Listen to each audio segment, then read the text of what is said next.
I've been flying cargo routes in the Northwest Territories for 23 years. Started when I was 26, fresh out of flight school with more confidence than sense. The pay was decent, the work was steady, and I liked being alone up there. No office politics, no traffic, just me and the sky. For the most part, that's exactly what I got. I'd haul equipment to mining camps, drop supplies at research stations, ferry the occasional geologist who needed to get somewhere the roads didn't reach. The Nahanni Valley was just another route on the map. A beautiful one, sure, with those massive gorges and the way Virginia Falls cuts through the rock, but it was still just work. I flew it maybe once every 2 weeks for years without incident. Everything changed one afternoon in late September. I was scheduled for a standard supply run to a drilling camp about 40 miles past Virginia Falls. The weather forecast was calling for some cloud cover, maybe a bit of wind, but nothing that would ground a flight. I'd flown through worse plenty of times.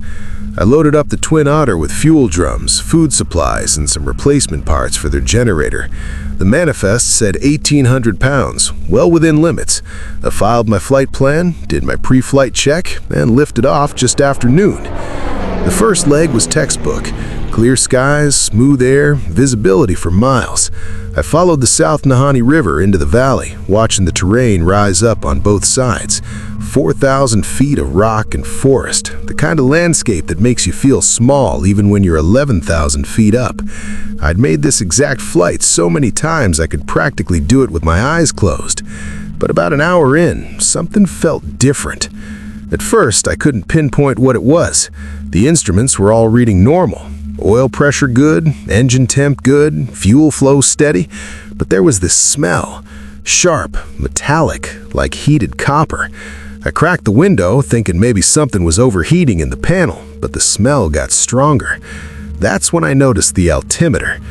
It was drifting. Not much, maybe 50 feet, but enough to catch my attention.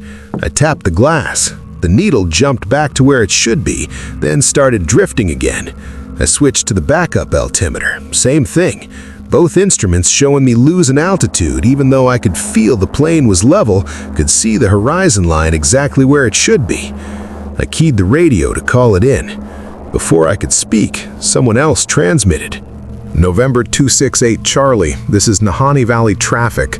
Be advised you are drifting below assigned altitude. Recommend immediate climb to 12,000.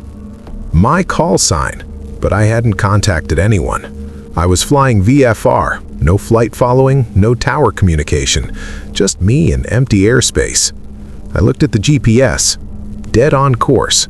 I looked at the altimeter again, still drifting, now reading 10,800 feet. I transmitted back.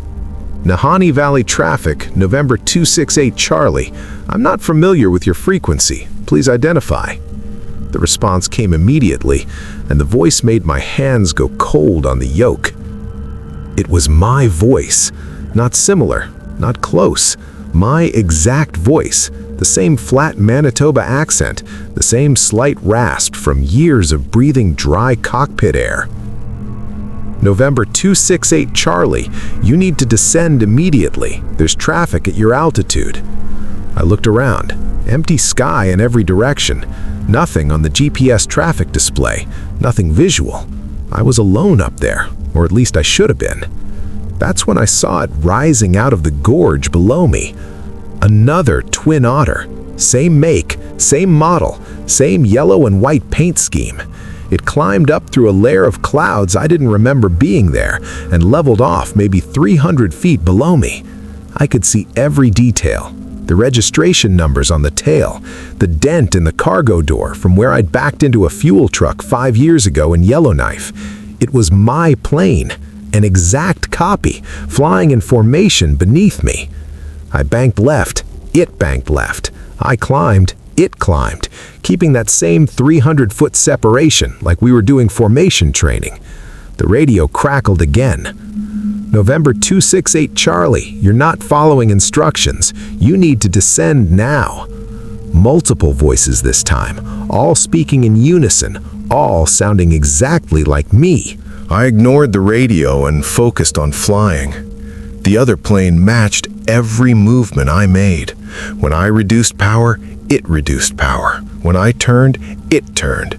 Perfect synchronization, like it was reading my mind before I even touched the controls. The smell was getting worse now. That metallic scent mixed with something else. Ozone, maybe, or electrical burn. The kind of smell you get right before a lightning strike. I checked the weather radar. Clear. No storms anywhere near me. The other planes started climbing. Slowly at first, then faster. It was closing the gap between us. 200 feet, 100, 50. I could see into the cockpit now. There was a pilot in the left seat. He was wearing my jacket, the brown leather one with the SO patch on the shoulder. He had his hands on the yoke, moving them in perfect sync with mine. When I adjusted trim, he adjusted trim. When I checked my instruments, he checked his. And then he turned his head and looked directly at me. It was my face, but the expression was wrong. The eyes too wide, the mouth set in a way I'd never held my own mouth.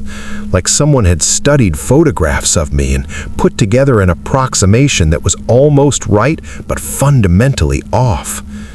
He raised his left hand, pointed down toward the gorge with one finger, then went back to flying. I broke formation, hard right, full power, climbing turn. The other plane followed, stayed right on my wing like we were connected by wire. The radio started screaming, "Descend, descend, descend now. You're off course. You need to descend." Dozens of voices, hundreds maybe, all layering over each other, but somehow speaking in perfect unison, all using my voice. The other plane's cargo doors started to open. I want to be clear about what I saw next, because I know how it sounds. I know what people will think, but I'm telling you exactly what happened. The cargo hold wasn't empty. There were people inside. Pilots, from the look of their gear. 10, maybe 12 of them, strapped into jump seats along the walls. They were all wearing flight suits from different eras, leather jackets from the 50s, canvas coveralls from the 60s, modern Gore-Tex from what looked like last year. Every single one of them had their eyes open. Every single one was looking at me. The man in the front row was older, maybe 60, gray beard, weathered face. He was wearing a faded orange flight suit with a name patch I could read even from 100 feet away. Mackenzie. Tom Mackenzie. I knew that name. He'd been flying the Nahanni route back in the 90s. Disappeared on a supply run in 97. It searched for 3 weeks. Never found wreckage, never found a body. The company had a memorial plaque hanging in the hangar in Fort Simpson. He was staring directly at me. His mouth was moving, forming words I couldn't hear over the engine noise, but I could read his lips. He was saying my name over and over, my first name, which wasn't on any radio transmission, wasn't on my flight plan, wasn't anywhere he should have known it. One of the other pilots unbuckled, stood up, walked to the open cargo door and stepped out into nothing. He didn't fall, he just stood there in the empty air, hovering next to the plane like he'd found invisible ground. Then another pilot stood, walked out, joined him, then another. They formed a line between the two planes, all of them standing in mid-air, all of them mouthing my name in perfect silence. I put the plane into a dive, nose down, throttle full, every alarm in the cockpit screaming at me. The airspeed indicator hit redline, the wings started buffeting. I didn't care. I had to get away from whatever that was. The other plane followed me down. The pilots followed me down. They kept pace, standing in formation in empty air, their mouths still moving. At 6,000 feet, I pulled out of the dive, pulled so hard I grayed out for a second, felt the G-force crush me into the seat. When my vision cleared, they were gone. No plane, no pilots, just empty sky and the smell of ozone fading. The altimeter was working again. The radio was silent. Everything was normal. I flew straight to Fort Simpson, didn't stop at the drilling camp, didn't file an incident report, didn't tell anyone what happened. What would I even say? I landed, tied down the plane, and went home. Sat in my apartment for 3 days trying to convince myself I'd hallucinated the whole thing. Carbon monoxide leak, maybe, or some kind of pressure-related hypoxia I hadn't recognized. But I couldn't shake it, so I started digging. Flight records, accident reports, missing aircraft files going back to the 40s. 41 planes lost in the Nahanni Valley since 1945. 73 people. No wreckage ever recovered. No bodies ever found. Just empty sky and unanswered radio calls. I found something else too. Archived radio transmissions from planes that went down near the valley. The recordings are public record if you know where to look. I listened to them all. Every single one ends the same way. The pilot receives instructions in their own voice, telling them to descend, telling them to follow. And in the last few seconds before the recording cuts out, you can hear other voices in the background, dozens of them, all speaking in unison. I don't fly the Nahanni route anymore. Told the company I needed a different territory. Health reasons. They didn't ask questions. There were 3 other pilots who refused to fly it too. We don't talk about why. We don't have to. I still hear it sometimes though. Late at night, when the wind's right and there are planes overhead, I'll hear my radio crackle even though it's turned off.